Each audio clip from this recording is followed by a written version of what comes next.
Welcome to the Half Mandolin Will Travel podcast.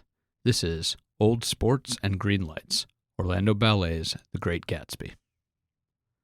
On May 1st, 2026, I saw Orlando Ballet's production of The Great Gatsby. Serendipitously, it hit right when I was writing a series of essays about adaptation of stories into new mediums, so I thought it would be fun to do a deep dive into it from this perspective. It's also been a while since I've written about the ballet. In preparation for the show, I reread the novel, which, hardly shockingly, is really good. I very much like the ballet, though it is pretty different than the novel, having both a different focus and much different framing, even if the plot is mostly the same. This is not a criticism, as change is a necessary component in adaptation, especially when going from a book whose author is a near-legendary wordsmith to a wordless ballet. Even if I hadn't liked it, I still would have admired the chutzpah of the attempt. In addition to being good on its own merits, it was especially interesting in light of just having read the novel, though I don't at all think remembering the book is a prerequisite for enjoying the ballet. I'm going to be talking a lot about plot and themes, and I realize focusing on this does a certain disservice to ballet as an art form. Like, 6 nameless Louisville girls doing an impressive dance at the beginning of the show has no plot relevance, but the celebration of movement is the reason one goes to see a ballet in the first place. So you can safely assume that for every plot thing I mentioned, there was a bunch of really fantastic and striking dancing surrounding it. That may be obvious, but I didn't want to leave it unsaid. Note: Orlando Ballet alternates casts, generally different people are in the matinee performances. I saw the Friday evening performance, so any reference I make to specific dancers are the ones from that particular show. Part 1. Background. The novel. The Great Gatsby is a 1925 novel by F. Scott Fitzgerald, 1896 to 1940. It was a commercial disappointment on release, but over the decades it climbed its way into the canon of 20th century American literature. Most people I asked read it in high school. I did not somehow, but I've read it twice as an adult. Fitzgerald died never knowing its enduring legacy. A very cursory plot summary of the novel. The Great Gatsby is set in 1920s Long Island and narrated in retrospect by Bond salesman Nick Carraway. It is the story of Jay Gatsby, a mysterious and newly rich man who has recently bought a palatial mansion in the new money town of West Egg. Nick, his neighbor, meets him and discovers that Gatsby's singular goal in acquiring all his wealth and throwing his ridiculously lavish parties is to reconnect with his old girlfriend Daisy Buchanan, who he lost touch with 5 years ago when he was still poor. Daisy, who is Nick's cousin, is now married and lives across the bay from Gatsby in the old money town of East Egg. Gatsby does reconnect with Daisy and they have an affair for a time. At a dinner in the city, Daisy's philandering husband Tom finds out about the affair, and Gatsby loses Daisy after he tries to get her to tell Tom that she in fact never loved him, and only ever loved Gatsby. On their way back to Long Island, Daisy, driving Gatsby's car, accidentally hits and kills Tom's mistress Myrtle. Myrtle's husband George blames Gatsby and shoots him before committing suicide. The end. That's the plot, but it doesn't even remotely capture what the book is like or is about. Despite being relatively short and a quick read, The Great Gatsby has a lot of themes and explores a lot of ideas, and there's a lot of threads an adaptation could tug on. The ballet.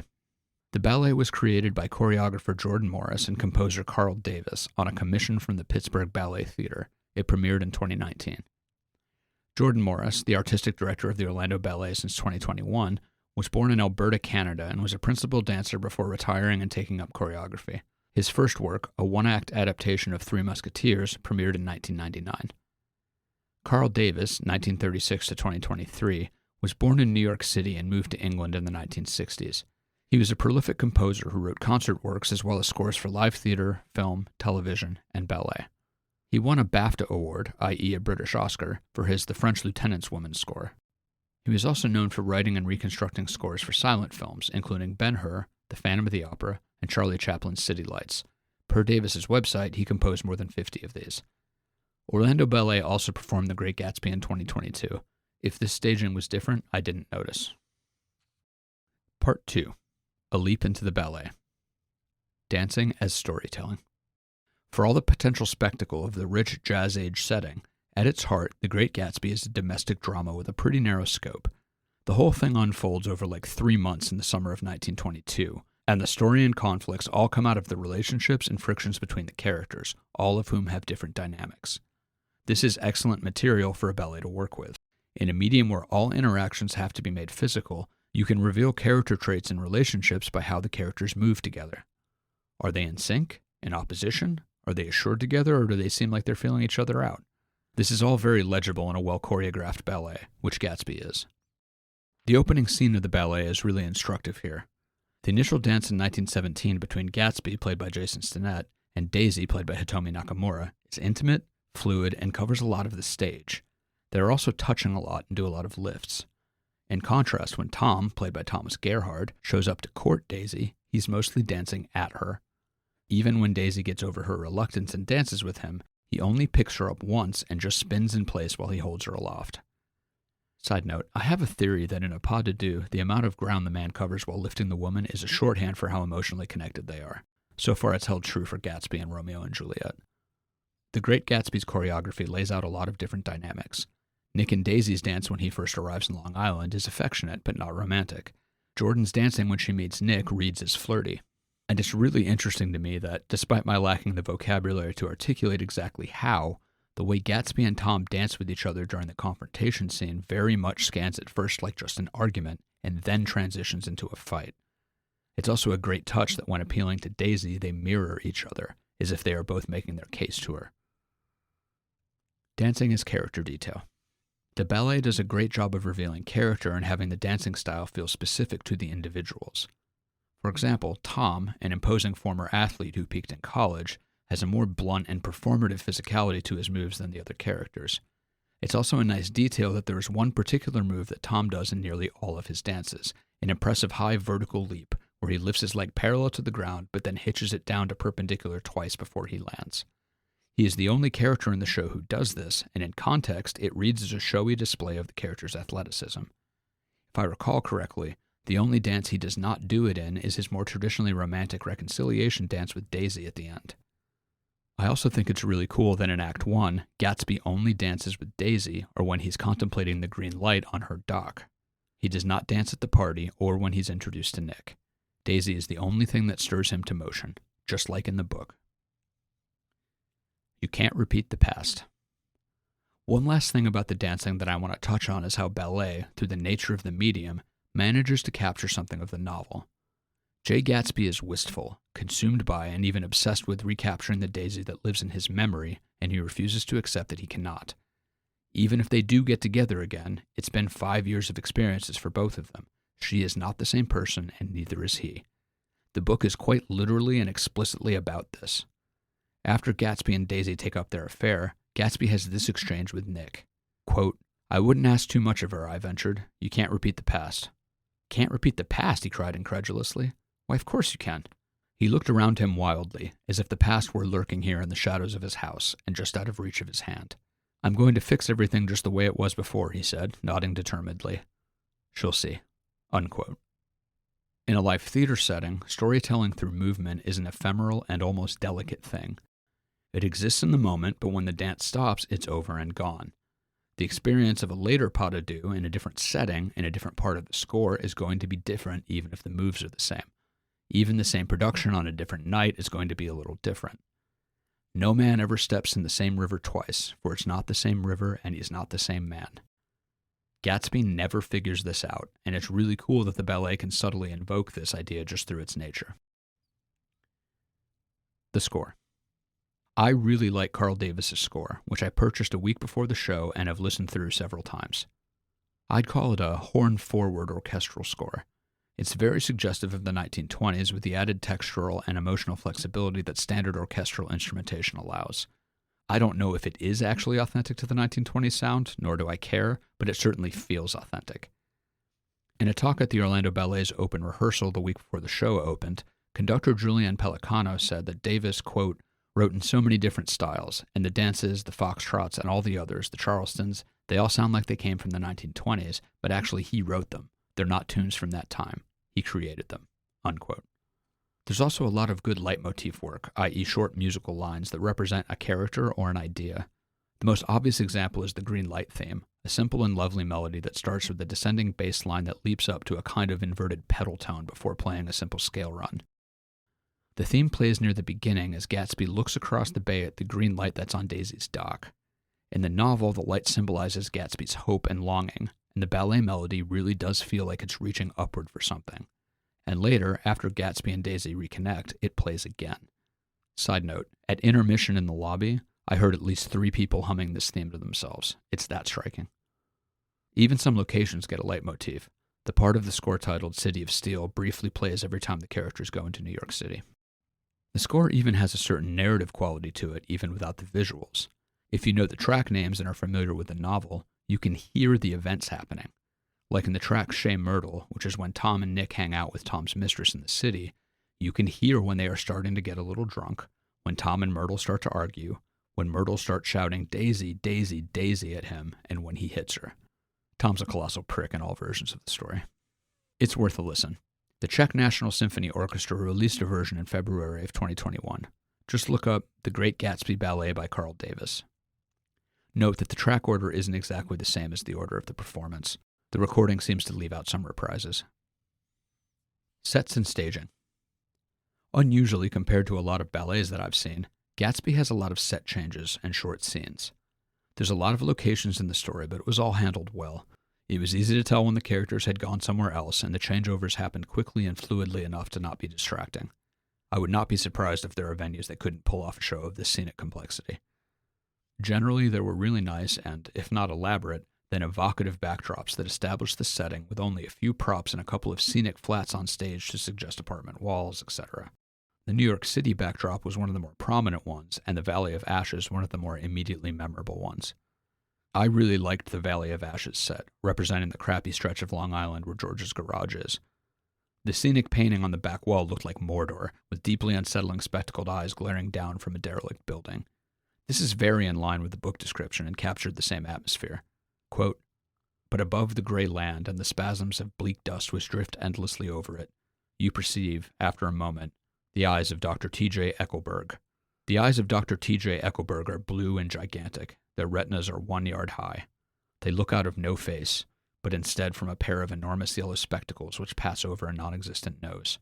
Evidently some wild wag of an oculist set them there to fatten his practice in the borough of Queens, and then sank down himself into eternal blindness, or forgot them and moved away.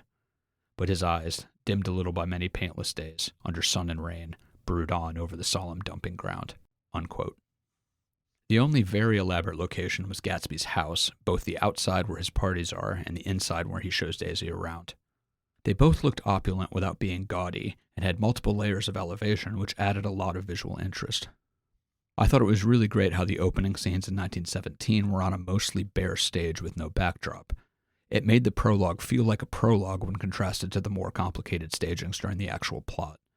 It was also a nice touch that Gatsby's first real scene echoed this bare stage, with only a set of steps on stage right and the point of green light in the background. It harkened back to the prologue. He may have been standing in the present, but he was living in the past. Part 3. The adaptation. This section isn't so much about the execution of the ballet performance, but is an exploration of how Morris and Davis adapted the novel to this extremely different medium. Challenges. It seems to me that The Great Gatsby is challenging to adapt into a visual medium while maintaining the tone and themes of the novel. And from my research, it seems that films have been failing at this since 1926. The book is melancholic and deeply ambivalent, if not outright hostile towards the gaudy spectacle of the generationally wealthy and the nouveau riche alike. Nick, the narrator, is also quite ambivalent about Gatsby himself, as well as the man's doomed quest to beat his boats against the current of time and recapture a past that has evaporated and might never have been real to begin with. It's a book that lays potential landmines in the path of an adapter.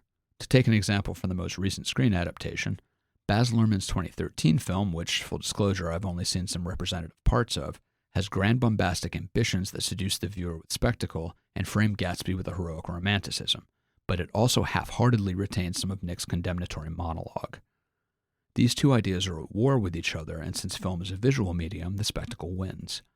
A reader obviously can't see the fun parties, and they're all filtered through a cynical Nick, so the perception of the ostentation is different in the book, and therefore the framing is too.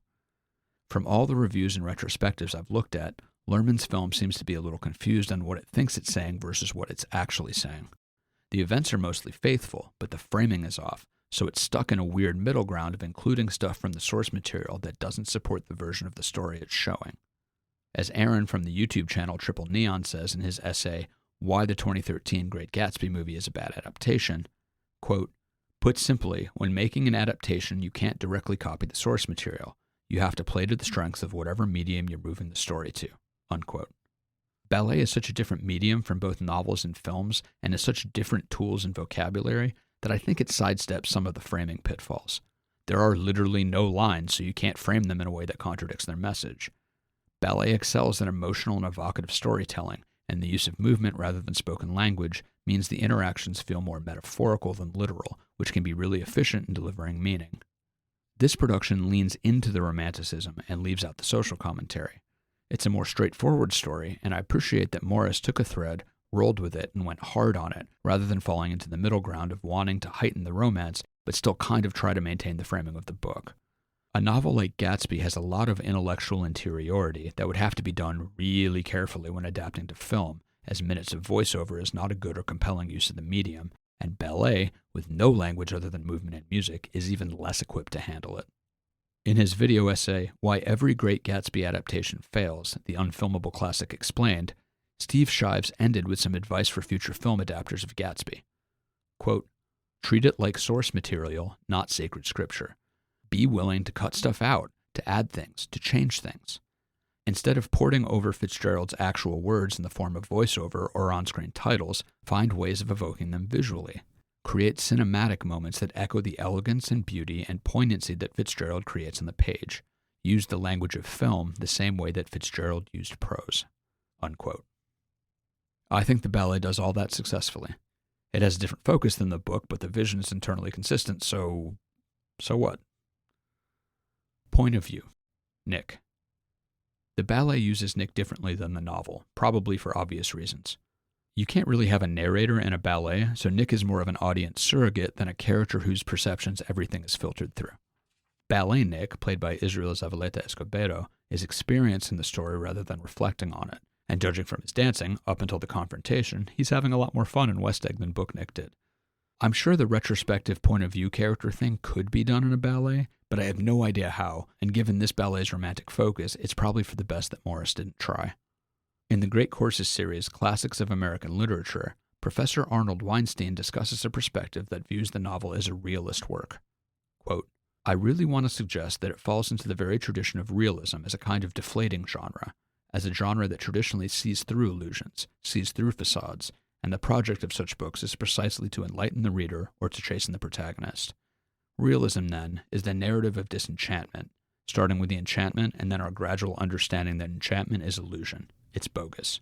There's something behind it we need to understand. That's the way this book is built." Unquote.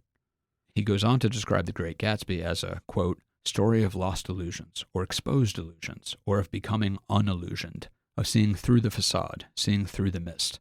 And that is the realist premise." Unquote. By this measure, the ballet is not a realist work in the sense that Weinstein described. As I alluded to above, Nick's condemnation of Long Island society and his disillusionment in both its elites and Gatsby's obsessive quest is absent in the ballet, which makes sense given the change in chronology and perspective. Novel Nick has a great distaste for everyone involved. Near the end, he says this to Gatsby. "They're a rotten crowd," I shouted across the lawn. "You're worth the whole damn bunch of them put together." He also makes this brutal assessment. "They were careless people, Tom and Daisy. They smashed up things and creatures and then retreated back into their money, or their vast carelessness, or whatever it was that kept them together, and let other people clean up the mess they had made."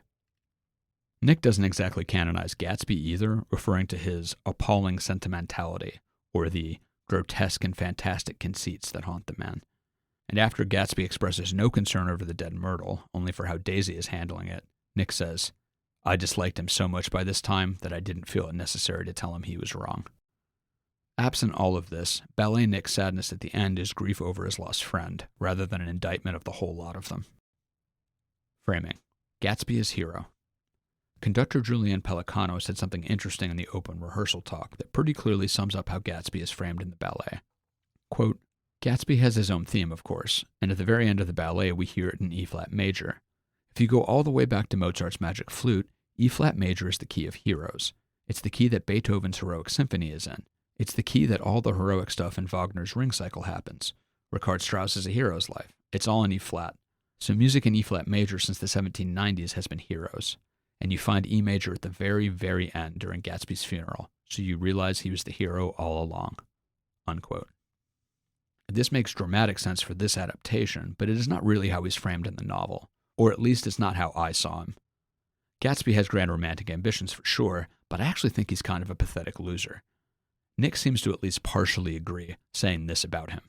Quote, "So he invented just the sort of Jay Gatsby that a 17-year-old boy would be likely to invent, and to this conception he was faithful to the end."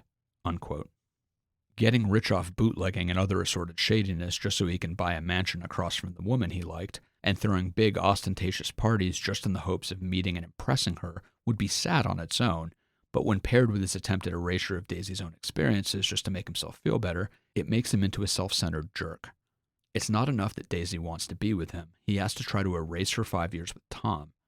If Gatsby wants to erase himself to try to recapture an idealized month-long relationship with an 18-year-old from 5 years ago, then you do you, I guess, but he doesn't get to force Daisy to do the same. Quote, "Oh, you want too much," she cried to Gatsby. "I love you now. Isn't that enough? I can't help what's past." She began to sob helplessly. "I did love him once, but I loved you too." Gatsby's eyes opened and closed. "You loved me too?" he repeated. Unquote. Ugh. Take yes for an answer, dumbass. The confrontation between Gatsby, Tom, and Daisy goes down differently in the ballet, albeit with a very interesting adaptational choice. Without dialogue, there really isn't a way to convey how Book Gatsby overplays his hand, but the ballet opts to have his and Tom's argument end in a fight, with Gatsby knocking Tom down and choking him until Daisy pulls him off. Similar to the novel, this is the inflection point in the show, the point where Daisy tilts away from Gatsby. On a surface level, it makes sense to make it a physical confrontation in a ballet context, but it also is kind of an awesome way to literalize Gatsby's mistake from the novel. Daisy draws back from him when he tries to erase Tom, figuratively in the book and literally in the show. After the confrontation, Book Tom has a dismissive sense of triumph when he smirkingly tells Daisy to drive back to East Egg with Gatsby. He knows the threat of Gatsby is over. In the ballet, Thomas Gerhard captured this moment perfectly, by the way. Even with this neat literalization of Book Gatsby's mistake, he is still far more heroic in this scene than he is in the novel. I came out of the book scene thinking he was an immature, manipulative jerk, but in the show he was in a fight with a giant prick who has hit women twice already and been restrained from doing so 2 other times. Everything in the ballet's framing of the two men makes Gatsby the obvious choice. Maybe he took it too far during the fight, but at this point, who in the audience doesn't want to see Tom get choked out? The ineffable and the idealized, Daisy and Gatsby. In the novel, you see very little of Gatsby and Daisy interacting. What was their relationship before he went off to war? It's really not clear. What was it like during their brief affair in West Egg? Shrug. What do they talk about? This is by design, of course, because the reality of the relationship doesn't matter, at least not to Gatsby. He is faithful only to his own founding myth about his love. As Nick says about Daisy and Gatsby's first meeting in West Egg, quote, "There must have been moments even that afternoon when Daisy tumbled short of his dreams, not through her own fault, but because of the colossal vitality of his illusion. It had gone beyond her, beyond everything. He had thrown himself into it with a creative passion, adding to it all the time, decking it out with every bright feather that drifted his way. No amount of fire or freshness can challenge what a man can store up in his ghostly heart." Unquote. Where in the novel, Nick gets filled in on Gatsby and Daisy's past by secondhand stories from narrators who may themselves be unreliable, the ballet is told chronologically, beginning with Gatsby and Daisy courting in 1917. Since the narrator thing has been dropped, we're seeing the reality of the interaction, rather than the secondhand and possibly bullshit, romanticized version Gatsby tells, and the relationship has a different character. They also get another intimate dance when he is showing her around his mansion after they reconnect. Nick is not present for this in the ballet like he is in the novel. Gatsby's grand ambitions of romance feel more based in reality than they do in the book, and Gatsby moving mountains to get back with Daisy feels more justified in the show, rather than being the sad and immature obsession they are in the novel. Ballet lends itself well to this kind of genuine romanticism. A romantic pas de deux is by its very nature idealized. Also, it's easier to assign grand and genuine romanticism in a wordless medium of movement and music without accidentally making it banal like you can in film, where a writer can screw everything up by trying to write actual dialogue. Though lame banality in essential romance can be part of the point of a story. The Bride of Lammermoor, where the narrator thinks the romantic leads are idiots, comes to mind. So by under-explaining and leaving the details undefined, or in this case just wordlessly capturing the emotionality of it, the ballet shows Gatsby and Daisy's relationship as both more idealized because it's dance and more genuinely ideal because we see it happen. We see their happiness rather than just hearing Gatsby assure Nick that it was perfect, trust me. Climax and anticlimax. The finale of the ballet has a different vibe from the novel. In the ballet, after the plot climaxes with Daisy siding with Tom during the confrontation, there's a crescendo of emotion and tragedy as Myrtle is killed, a reeling Daisy reconciles with Tom, and then George murders Gatsby. Gatsby then gets a hero's send-off. A rousing and poignant recapitulation of the green light theme plays over a striking and dramatic funeral scene, and the show ends with a light rising from his coffin into the sky. In the book, the climax is also the confrontation with Tom and Gatsby, where the bubble of Gatsby's illusion is pierced after Daisy won't say she never loved Tom. After that, though, the central conflicts kind of just fizzle out. The book is a distinct and deliberate sense of anticlimax. Myrtle's death happens off-page. Hell, even Gatsby's death is off-page. Daisy has no lines after the confrontation scene, and is only seen through the window of her mansion eating chicken with Tom while, quote, there was an unmistakable air of natural intimacy about the picture, and anybody would have said that they were conspiring together, unquote. She and Tom soon jet off to somewhere without a word to anyone. Gatsby never finds out that she's not coming back for him. Daisy and pretty much everyone else do not attend his funeral. This very morose and downbeat ending would not have been the right choice for this ballet, and I'm glad we got the one we did. Part 4. Some thoughts on the novel. As I mentioned up top, I really like The Great Gatsby. I am a big fan of Fitzgerald as a prose stylist in general. I also very much liked his Tender is the Night, though the blurb on the back of that book is hilariously misleading. Fitzgerald is not everyone's cup of tea, and some people find him too florid or think he overwrites. I don't share this opinion, but it's a subjective preference, and I do get why a person could think that. I love Fitzgerald's casual brilliance as he almost offhand tosses out passages like this. Quote, as for Tom, the fact that he had some woman in New York was really less surprising than that he had been depressed by a book. Something was making him nibble at the edge of stale ideas as if his sturdy physical egotism no longer nourished his peremptory heart. Unquote. And the concluding lines of The Great Gatsby are potentially my favorite last lines in any novel I've read. Quote, Gatsby believed in the green light, the orgastic future that year by year recedes before us. It eluded us then, but that's no matter. Tomorrow we will run faster, stretch out our arms further, and one fine morning, so we beat on, boats against the current, borne back ceaselessly into the past. Unquote. I like all the echoes and parallels in the novel. Very early on, Nick describes how his well-off family made up a tradition that they are descended from Scottish nobility, a bit of nouveau riche myth-making in order to grasp at the respectability of old-money elites, something Gatsby is also doing. Tom, an athlete who, as I said earlier, peaked in college, quote, would drift on forever seeking, a little wistfully, for the dramatic turbulence of some irrecoverable football game, unquote. Sounds a little familiar, right? In her apartment scene with Tom, Myrtle says this to her sister with regards to her husband. Quote, crazy about him, cried Myrtle incredulously. Who said I was crazy about him? I never was any more crazy about him than I was about that man there, unquote. That man there is Nick, who she has just met.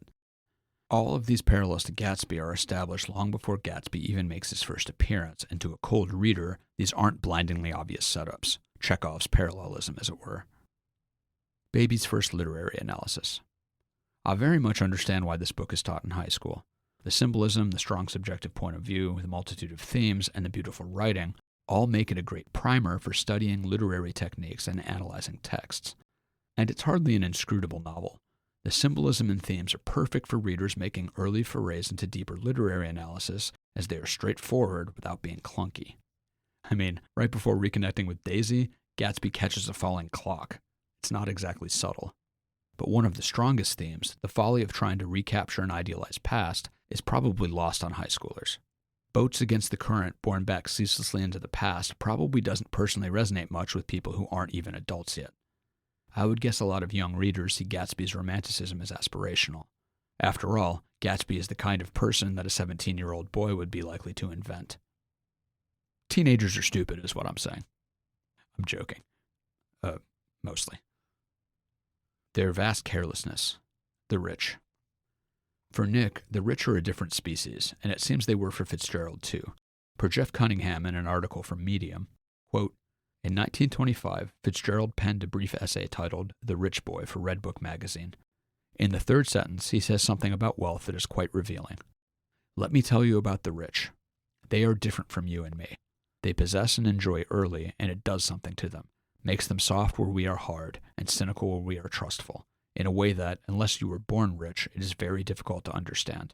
They think, deep in their hearts, that they are better than we are because we had to discover the compensations and refuges of life for ourselves. Even when they enter deep into our world or sink below us, they still think they are better than we are. They are different. Unquote. As for the decadent partying of the rich, there was actually less of it in the book than I remembered there being. We only see 2 big bashes on page, and they're being relayed by a jaded Nick who kind of isn't having any of it. Also, as I mentioned earlier, not being able to literally see the debauchery makes it feel less important. A Beautiful Fool? Daisy and Ambivalence. Daisy may be the character the plot revolves around, but she comes across more as an object to be fought over than a real character. Fitzgerald just doesn't give us much of her, and to me she was hard to get a read on. I don't know if this was Fitzgerald being intentionally withholding, or if this is how male writers wrote women in the 1920s. The book's presentation of Daisy, of course, is all from Nick, so she may have more depth than he relays. I didn't think much of her, though I had some subtextual sympathy for her after this line about her daughter being born. Quote, she told me it was a girl, and so I turned my head away and wept. All right, I said. I'm glad it's a girl, and I hope she'll be a fool. That's the best thing a girl can be in this world, a beautiful little fool. Unquote. Critical opinion on Daisy as a character has been mixed, to say the least. Per Wikipedia, quote, in the 1940s and 1950s, scholars and critics condemned Daisy as an irredeemable villain. Critic Marius Booley deplored the character's vicious emptiness. Robert Ornstein dubbed her criminally immoral. Alfred Kazin judged her to be vulgar and inhuman, and Leslie Fiedler regarded her as a dark destroyer, purveying corruption and death. In these earlier critiques, scholars likened Gatsby to an innocent victim and equated Daisy with foul dust that floated in the wake of his dreams. As late as 1978, scholar Rose Gallo described Daisy as a vacuous creature whose beauty conceals her emotional bankruptcy. Unquote. I might not have held Daisy in super high regard, but this all seems a little strident and a lot sexist, tapping into a women are vile seducers who only exist to lead men astray. The men certainly can't be held accountable for their own actions, right? Later critics often see Daisy as more the victim of a crappy society and crappy men, both of which don't allow her to have much agency. I find this view to be pretty persuasive, especially in light of her beautiful fool line quoted earlier, though I also agree with Nick about her and Tom being careless people, who can retreat into their money to avoid the fallout of their actions. Daisy does kill a woman after all and then faces no consequences. As I mentioned, the book doesn't show her reacting to it in any way, so it's easy to assume she cared about it as much as Gatsby did before she went to wherever the obscenely wealthy go when they skip town. Part 5. Gallimaufry. I know I gave short shrift to Daisy in the ballet. Nakamura danced her beautifully, but I don't really have anything interesting to add. I'm now firmly in the tradition of Tom, Gatsby, and Fitzgerald himself, and not spending much time reckoning with her as a character. The Great Gatsby was Israel Zavaleta Escobedo's final show before retirement after 10 years with the Orlando Ballet. It sucks to see him go, as he rules, but I wish him all the luck in whatever he does next. Carl Davis also wrote the music for a 2000 TV movie version of The Great Gatsby that starred Mira Sorvino and Toby Stevens. I wonder if any of the musical ideas from that informed his ballet score. In a 2022 interview with The Point magazine, Jordan Morris said this regarding his vision for Orlando Ballet. Quote, as far as the repertory, I feel there needs to be a cohesive balance between presenting ballets by the masters and pushing the art form forward with contemporary ballets and those by developing choreographers. There are certain ballets every company should have, works that are important for the dancers, audiences, and the organization. There's a sort of graduating tier. You have to do the Merry Widow before you can do Onegin, before you can do Manon. You must build the repertoire and the strength of the artist alongside your audience in an intelligent progression, so that the organization scales things up appropriately both artistically and financially. Unquote. Morris has held to that vision, and I really like the company's mix of warhorse pieces and newer or more experimental ones. I also appreciate that Morris understands that a company's repertoire choice trains the audience as well as the dancers, and we can all grow in the art form. I love this line from the book. Americans, while willing, even eager to be serfs, have always been obstinate about being peasantry. There's some absolutely spectacular drunk dancing in this ballet. Seeing people look inebriated while precisely pirouetting is amazing. The quote I used earlier, "No man ever steps in the same river twice, for it's not the same river and he's not the same man," is attributed to Greek philosopher Heraclitus. Orlando Ballet would most vehemently disagree with this line from Gatsby. The dance, he dismissed all the dances he had given with a snap of his fingers. Old sport, the dance is unimportant. I didn't talk much about the American dream and jazz age decadence aspects of the novel, but believe me, there's a lot to unpack there. Tom is less violent in the book than he is in the ballet, but he's also a vile racist spewing the white nationalist great replacement theory, claiming that it's all scientific, and Jesus, I can't believe we're still doing this 100 years later. Steve Shives had this great line about where adaptations of Gatsby can go wrong, pointing at an overly reverent view of the source material, and how it's easy to adapt the novel's reputation rather than the novel. The ballet had a bunch of cool Easter eggs for anyone familiar with the book. The twins Nick meets at the party, the abstract flashback vignette of the gangster Maya Wolfsheim puppeteering Gatsby before giving him his fancy rich man's coat, etc., etc. None of it was plot relevant to the production, but they were fun to see. Oh, and I really liked Tom angrily getting a bottle of liquor from the bar and then thrusting it at Gatsby during their tete-a-tete at the party. It's a reference to Tom accusing Gatsby, correctly as it turns out, of being a bootlegger. I liked how the music during the aforementioned Meyer Wolfsheim scene had an Eastern European, almost klezmer vibe. It was a subtle but nice touch for the Jewish gangster.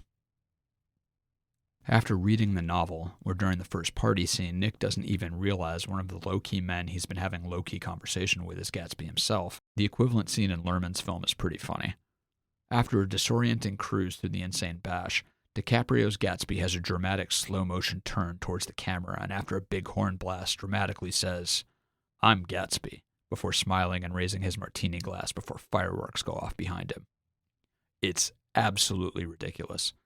I don't even know if I hate it so much as think Lerman's vision cannot be judged by the rules of man and nature.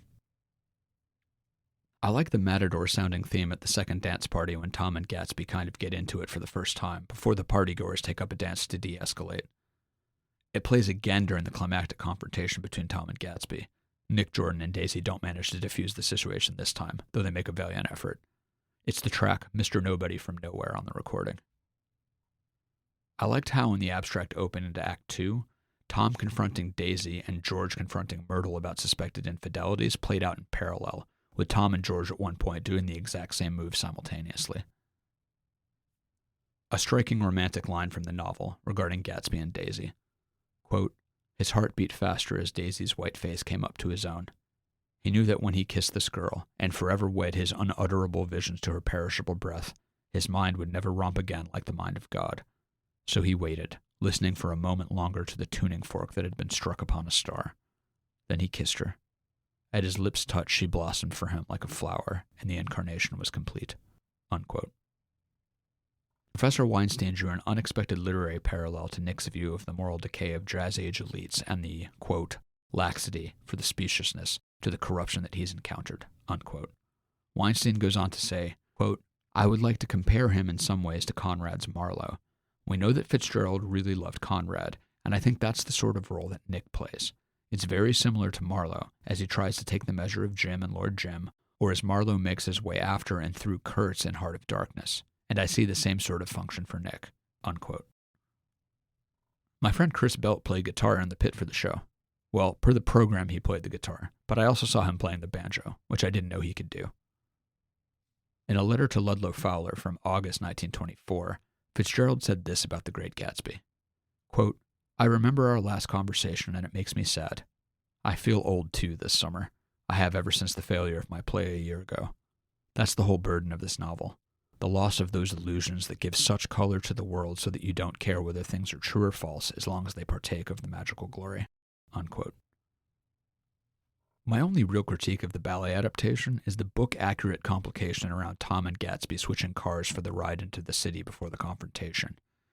In the book, this is so Myrtle can see Tom and Gatsby's car on their way out of Long Island, and why she runs out to meet it at the end. She thinks Tom's in the driver's seat and is trying to get his attention when Daisy hit and runs her. The way the ballet is choreographed, it really reads like she's running away from George and accidentally got herself in the path of the car. This is simpler, but also makes Tom and Gatsby switching cars before going into the city not all that necessary. It's also unclear which car even pulled up to George's garage on the way into the city. If it wasn't Tom's car from Act 1, it sure looked like it. I remember being a little confused about the key switching when I saw the ballet in 2022, as I hadn't read the book in more than 10 years before that production. It's book accurate, but if the car swapping had been cut entirely, nothing in the production would have needed to change, really. Part 6. Conclusion. I ended up having a great deal to say about this, which I suppose isn't surprising, as both the novel and the ballet have been knocking around a lot in my brain. I think that the book earns its classic status, and the show is a worthy and interesting adaptation. Morris and Company obviously gave great attention to detail and used the strengths of the ballet as a medium to tell the version of the story they wanted to tell. I found it to be an impressive experience that was rewarding enough for me to write redacted words about. Hats off to everyone involved. Keep on dancing. Originally published May 5th, 2026. This has been the Have Mandolin Will Travel podcast. I'm Matt Giuliano, and I hope you've enjoyed this piece. Check out havemandolinwilltravel.com for a look at some of my other projects and to hear my music. Cheers, and happy listening.